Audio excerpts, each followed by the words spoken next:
All right, hey guys, it's Alonso, and we're gonna be going over this salad deck profile. This is not really standard salad at all. Don't knock it till you try it. It's really, really different, but it's so good. I've been playing it for basically years now, and it's so value. So first off, we're gonna start off with Three Lady Debug. This obviously searches all your cards, Gazelle, but usually I'll be searching Mole. I know most people don't play Mole, but Mole is actually really, really good. Especially in the late game and grand games, that's what Salad does. You just get a whole bunch of advantage and you outgrind your opponent, or you have so many interruptions sometimes that you can't even do anything. But yeah, Three Lady Debug, essential for getting your play started.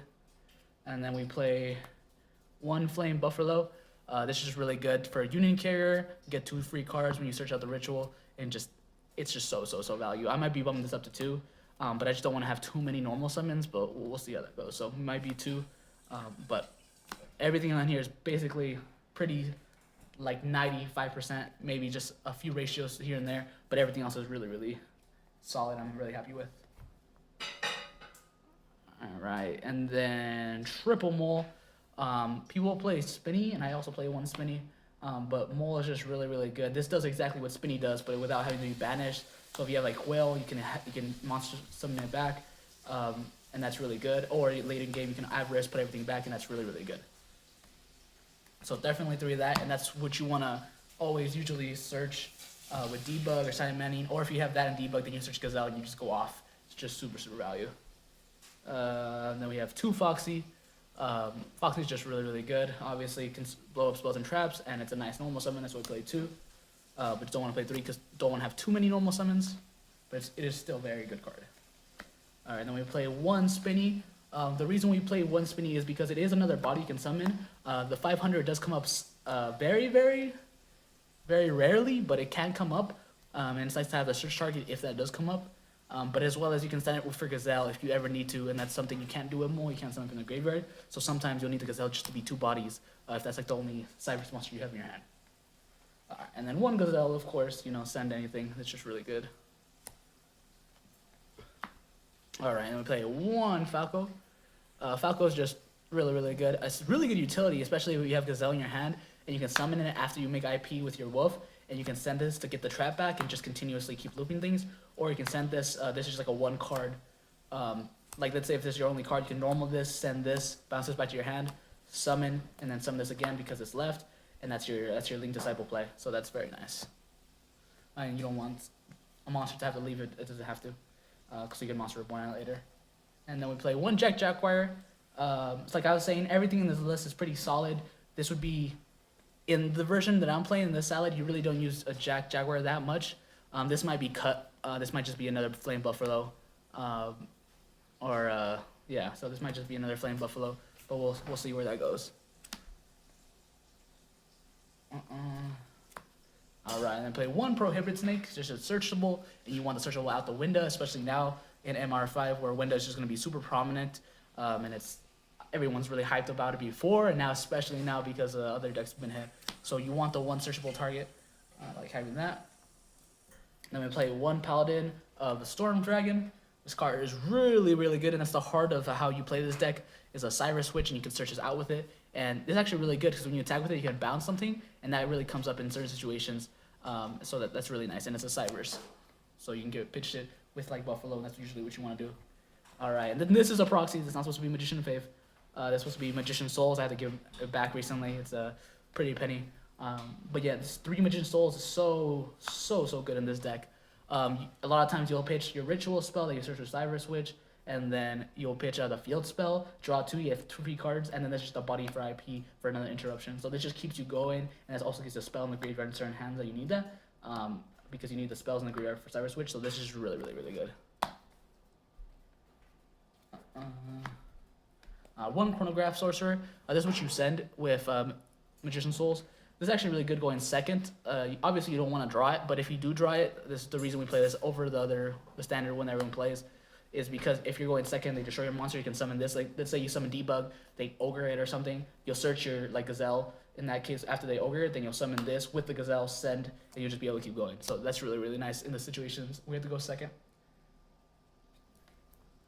Alright, and then we play 3 Ash. Obviously, Ash is a good hand trap and negate stuff, and obviously you can recycle it, so it's really good. and you need some sort of responses if you have to go second, and obviously going first, drawing so many cards. Just nice to have hand traps. All right, and then we play triple effect Veiler. I know these rarities are all off, but we play triple effect Veiler because effect negation is just usually, honestly, generically the best around, like, no matter what deck they're playing, it's always something the best. And I don't play like DD Crow or sometimes the Big Rock, where it kind of doesn't do anything against certain decks, while things like Effect Veiler are always going to be doing something against like the wide range of decks, especially when your opponent wants to OTK you and they got plays or stuff, and like you interrupt them and they think if they can OTK you, you just Veiler them, and it's just really, really nice. Or stop their big play at the end of it when they waste all the resources. And kind of going, this is a trap, I know this, but I kind of count it as a hand trap. This does the same thing as Effect Veiler, and honestly, Effect negation is just generally like the best thing. I personally think, so that's why we play just 3 impermanents as well, just because it's the same thing as a Veiler, but better usually. And I think generally Effect negation is just generically the best answer for going blind. All right, now moving on to the spells, we have 1 Salamangreat Circle. This is really good. Search all your Salamangreats. Obviously, use a spell too. You can recycle that. And then we have 2 Sanctuary. I know. Most people only play 1 of this card, and I can understand that, but I think everyone's got to try too, because it's honestly just so valuable. This in the late game it's just a free monster. You don't want to be behind a monster at all. So if you're playing like a mirror match or something, you can still search Sanctuary, and that just gives you a free body to make Wolf to get the trap back, and that honestly makes all the difference sometimes. And especially with Souls too, you can search one out, pitch it, next turn you draw another one, and you get the free hand advantage. So I just think 2 is definitely the way. Don't knock it till you try it. I'm super, super happy with 2, and I really like it. And then we play 3 Will, of course. Will is just a great monster born or soul charge. And if you do this at the interplay, it's just so nice. You get free monsters. Obviously, and it's recurring in return. Or if you get they hit you with the rock. I forgot what it's called, but they hit you with the big rock. Then you can summon back your wolf or something, and it just keep going. All right, so 1 Silent Ritual, because you can search this with the field spell. With Cyber Switch, this in the ritual, and it just gives you so much value. As well as if you have no monsters, you can banish this in the ritual. They get 2 tokens that are Cybers, and it just keeps you going. This, along with Mole, is like the best recovery play you can play. And a lot of times you'll make 0 Boris or Unicorn, and basically make sure you have no monsters on board. Once you do that, you can answer kind of like their board with like 0 Boris, and then you just keep going with your tokens and your draws. So it kind of just like rewards you for clearing your opponent's board. So it's just so good. And then 1 Monster Reborn, obviously. Monster Reborn is really good. You need a spell in the grave. It's a really easy spell to have in the grave. It just keeps you going. It's extender. And in certain situations, it's really, really good that Monster Reborn a monster for your opponent's graveyard. And like, let's say, I don't know, like some reason they have a Conductor in the grave, you can summon it, and it just gives you significantly more value in like just certain matchups. But just generically, it's really good. And then we play 1 Pot of Avarice. This might be put up to 2, but we'll have to see. This card is phenomenal. You can always resolve this turn 1, and it's just really, really good, because if you can put back all your Link Disciple plays, this gives you a whole bunch of just new routes to play later in the game, and it just gives you ahead of the curve. And your opponent might be out of resources, but you'll still have like so many resources to keep going. So this card is just phenomenal, and doesn't say once per turn, so we might be playing 2 of that. All right, and then we play Triple Desires. This is just a spell that gets you in the grave, draws you 2 cards, and just makes sure your advantage is just more than your opponent. So this card is just fantastic all around. Definitely play through this. And I play a 45 card deck, and honestly, sometimes I'll Desires twice on purpose, so I can have a whole bunch of cards banished to make my 0 bonus enormous. And basically, honestly, sometimes you can just stack for game with how big 0 bonus can get.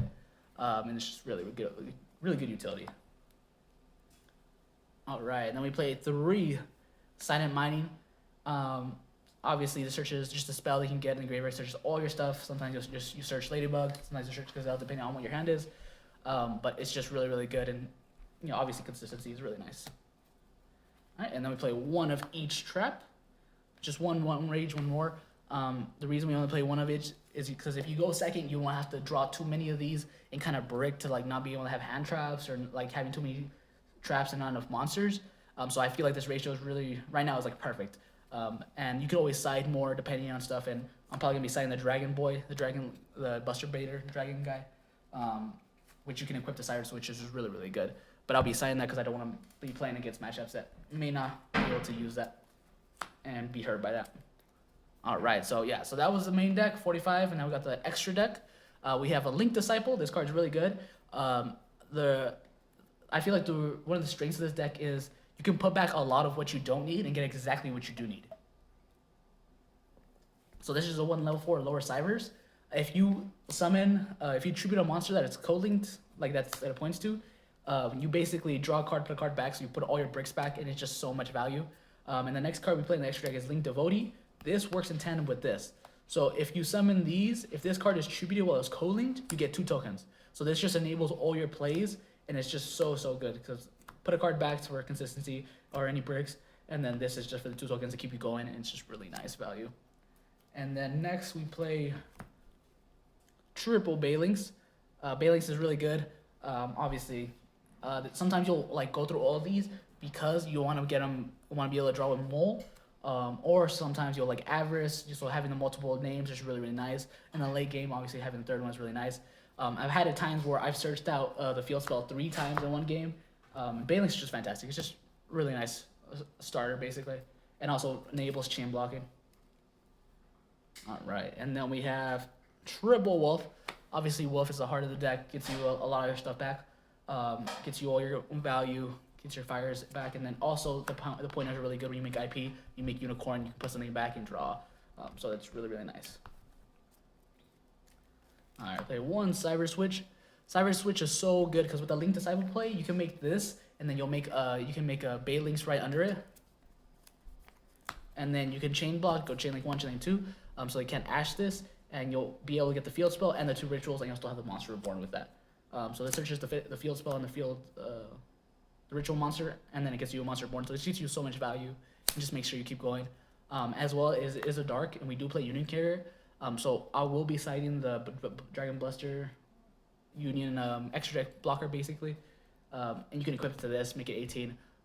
18 isn't enormous, but a lot of times that's what, as long as you can get rid of them having to play really awkwardly, and they lose a lot of advantage having to play so awkwardly to get over a monster, that's all you need, because you'll have so many other resources, and it's just kind of like the plus. It's like the cherry on top.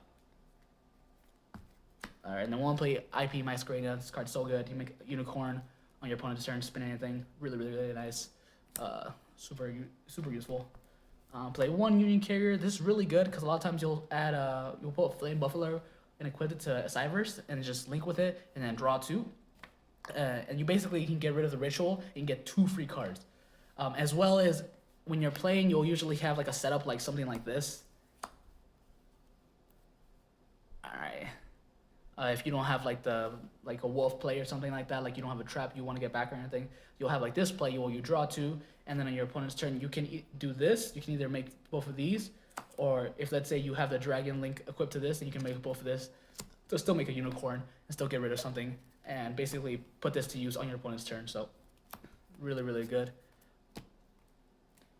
All right, we'll play 1 unicorn to fire, pause back row, really nice utility. And then 1 unicorn, spins anything, really nice, and that's just really nice to have, the generic removal. And then 1 Transcode Talker. This card is really good because this is actually just an extra wolf. This is basically you're playing 4 wolves, and that's really nice because even after the fact that it is an extra wolf, it is co-link, gets the extra 500, can be targeted, and it's really nice. In some certain matchups where it can be targeted, it's just a lot of value. And then in tandem with that, the last card we play in the extra deck is 1 Zero Borders. This card is the MVP. This card clears boards, and with the way the deck is built, it just gives you so much setup. So let's say you do this, you play something in the zone, I don't know, like a Balinks, you go chain link 1, chain link 2, Balinks, like you can chain block. Now, basically, everything's gonna be banished, and now you can activate cards like Mole or the Ritual Spell in your grave, and you just keep going. Well, you just clear the board, and it's gonna come back, and it's gonna keep being so much value for you. And then sometimes you can even just attack for game because it is so big. So this deck is just, this card is just really good. And in tandem with this, a lot of times you won't have a lot of monsters to play with, so you can summon this to bring back another card, and that card can go straight into this, and this just helps you link up into this, and everything just has like a lot of flow with each other and just works seamlessly. Yeah, but so guys, that was a deck profile. Thanks for watching. I'm very happy with this deck, and I think it honestly performs so well. I've been playing it for years now. If you have any comments or anything, if you want to see me do any test hands with it, comment below and I'll do that. But thanks for watching. Hope you guys have a great day.